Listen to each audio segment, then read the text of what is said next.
आता दुसरीकडे केंद्रीय मंत्री नितीन गडकरींना उमेदवारी घोषित केल्यानंतर नागपुरात त्यांचं आगमन झालं आणि नागपूर विमानतळावरती कार्यकर्ते आणि पदाधिकाऱ्यांनी त्यांचं अगदी जंगी स्वागत केलं।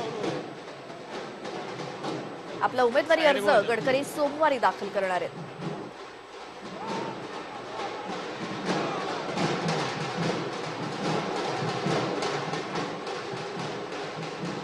विशेषतः मागच्या निवडणुकीमध्ये मी पहिल्यांदा लोकसभेला उभा होतो। या 5 वर्षात मी जे काम केलं त्याची परीक्षा आता या निवडणुकीत आहे आणि या 5 वर्षामध्ये मी 70,000 कोटी रुपयापेक्षा जास्त कामं या लोकसभा क्षेत्रात केली।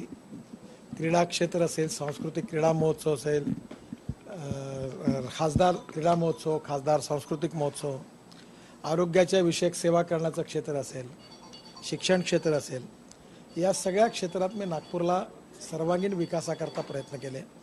एम्स आलं, सिम्बॉसिसची वर्ल्ड इकॉनॉमिक युनिव्हर्सिटी आली, लॉ युनिव्हर्सिटी आली, IIIT आलं आणि या सगळ्या याच्यामुळे मोठ्या प्रमाणात नागपुरात सेवा तर उपलब्ध होणारच आहेत पण रोजगार पण निर्माण होणार आहे। मी ठरवलं होतं की 50,000 लोकांना मिहानमध्ये रोजगार मिळेल, त्यापैकी 25,000 लोकांना मिळाला। त्या वर्ष दीड वर्षात ज्या प्रकारचं एक्सपान्शन सुरू आहे हे 50,000चा आकडा नक्की पूर्ण होईल। हा व्हिडिओ तुम्हाला आवडला असेल तर असे आणखी व्हिडिओ पाहण्यासाठी TV9चं YouTube चॅनल सबस्क्राइब करा, बेल बटन दाबा। ताज्या घडामोडींसाठी लॉग ऑन करा tv9marathi.com।